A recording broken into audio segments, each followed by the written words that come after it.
Hey, scrappy people. Tracy Reed here today, coming at you with a layout in my 2023 Life Crafted album. I've been contemplating for a while doing a Life Crafted album about my 2023 goals, and so I thought I would start with this 2022 photo of me heading back to the gym after, let's just say, an intermittent hiatus, and I'm using the Cocoa Daisy Nordic Skies collection for this layout, and I'm focusing today on some patterned paperwork. Now, you know I love patterned papers and pattern all the time, all patterns all the time, so I don't ever have a problem with this prompt, but today I want to be focusing on something a little bit more than just layering patterned papers, which is something that I like to do and I do often, and that is creating some texture and some interest with my patterned papers.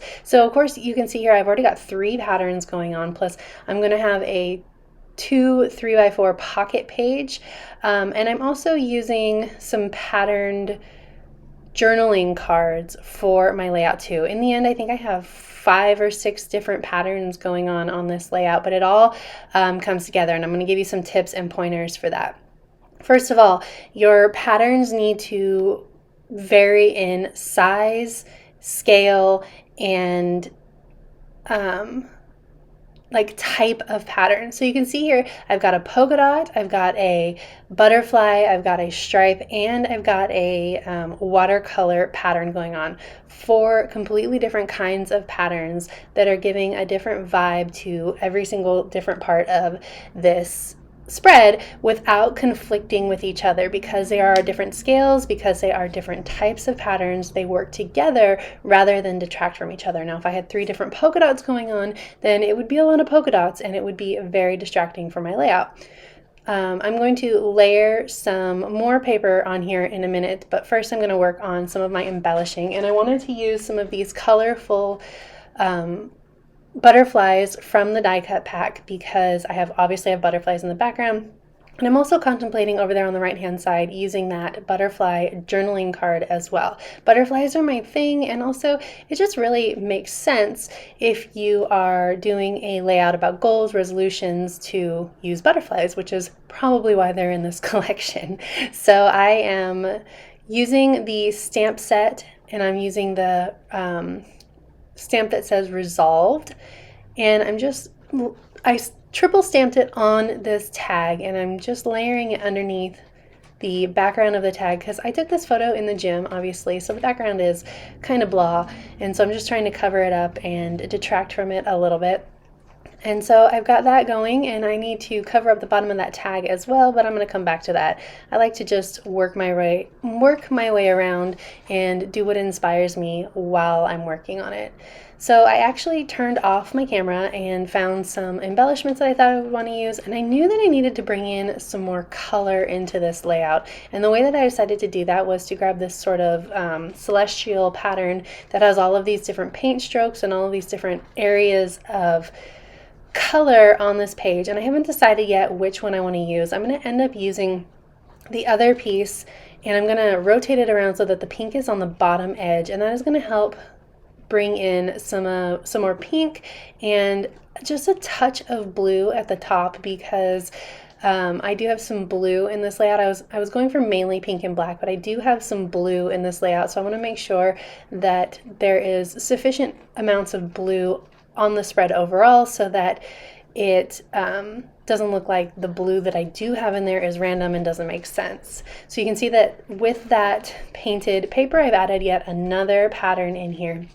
And so I've got a lot of pattern mixing going on, and all of the patterns look really good together, but I'm just not loving the way that this is coming together, because I feel like even though I've got tons of layers going on, lots of movement across the page, it feels very flat to me and it feels kind of boring. So I'm embellishing these journaling cards that I'm going to put in pockets, and I'm going to add journaling to this pink one down here, and I wanted to add these 2 little word strips that say beginnings and documented, so it's going to say beginnings documented, because my title, you can see below my photo, says a new chapter begins again.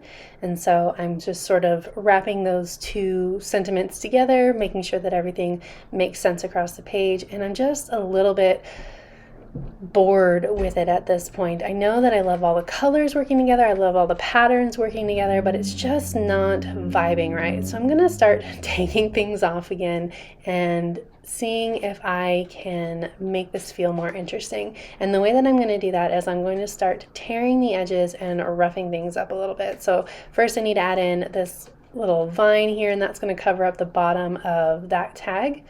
And now I'm just like, okay, let's pull things off. So I start by tearing edges, and I'm going to do a few different edges. I'm going to do not all of them, but a few different areas of these pattern papers and the cards to make it look varied and interesting without like ripping every single edge. If I ripped every single edge, then it would just, everything would be torn and it would be repetitive again. Instead of straight edges, everything has torn edges. So I'm trying to make sure that everything is changed up here and there, and there's just texture in places and straight lines in other places, and I think that that makes it more interesting visually to look at. So I'm going to do the edge of this card as well. And then even with these torn edges, it's still feeling pretty flat and a little bit boring to me, so I'm going to get out my distressing tool to help that. So I've decided I need at least one more torn edge, so I'm going to tear the outside edge of this. I don't care if it's like especially straight, but I don't like it when it has those little points, which I tend to get a lot, so I'm just pulling those off. And I want to make sure that there's that pop of blue at the bottom, which I forget about, or blue at the top, which I forget about first. So I'm going to reposition this. Okay, now I've got a little bit of blue at the top, pink at the bottom. Okay, so I like the way that that's coming together. It's working for me. And then I decide that I'm going to get out my distressing tool because it's still a little bit flat. But first, punch holes so that I know where it's going to go down so that I don't punch a hole in anything important. I always forget to punch my holes until the last second, and then I have to punch holes through everything. So now I've got my distressing tool out, and I'm just using it to roughen up these torn edges a little bit. I'm also going to roughen up the straight edges just slightly, not as much as the torn edges, but just slightly in places. And then I'm going to create a rip at the top of that torn edge and at the outside edge as well here. And I'm going to slow down here in a second. There we go.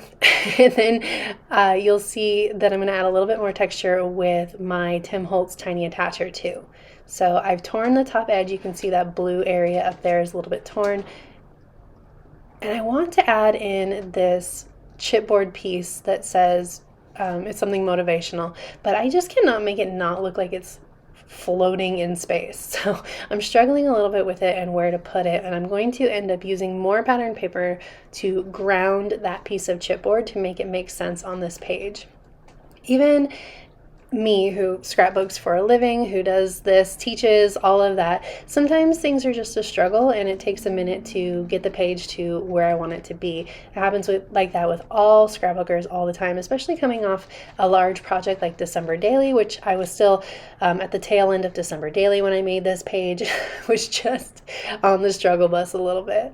So I decided to take what was left of this pattern paper and create a little notched banner with some roughed up edges to anchor it at the top of this page. It's going to hang off the edge just a little bit, and it's going to be at the same angle as the top paper, and that really helps to make it look like it's no longer floating in space and it's part of the layout and not just an addition at the end. I'm going to add this word strip down here, and then I just need to do a couple more things to tie in all of that distressing from the layout side of the page to the journaling card side of the page. So after I get this put down,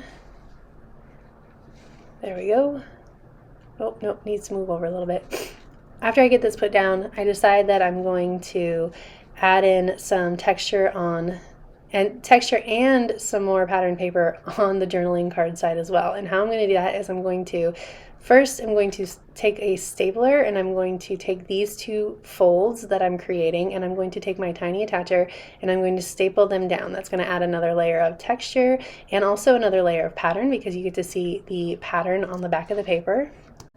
And then by repeating it on the other side with these journaling cards, it's going to create a mirror of texture and it's just going to make these journaling cards just a touch more interesting. So I'm going to just straight up staple that patterned paper behind the journaling card and I'll glue it down so it doesn't get annoying. And then I'm going to do the same thing again with this butterfly card, but I'm going to do it on the side rather than the top so that it is the same but different. Again, that gives your eye just a little bit of variation, makes it just a little bit more interesting.